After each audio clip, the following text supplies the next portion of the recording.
نقول ذلك على لسانه وهو يواجه هذه المرأة التي خطف ابنها ذا 23 ربيعا بشظايا آلة قتله. ان شاء الله يوم ما يسجلك يا جيبوا لي الحج.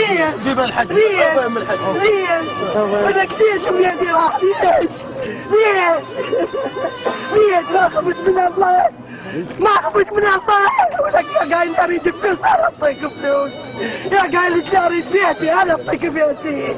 يا قايل اريد ايضا عيوني انا اعطيك عيوني. لك ليش كتبت ولادي؟ ليش خليتني روحي نايمة عليها؟ ليش؟ ما خفت من هذا. ولك هذا الله. لك ما عندك مرة. يمه ولك خليتني حسرة في قلبي عليها. ولك حسرة في قلبي والله. لك حسرة عمره 23 سنة. ولك شوي صغير. ولك ما يخاف من القبر يخاف.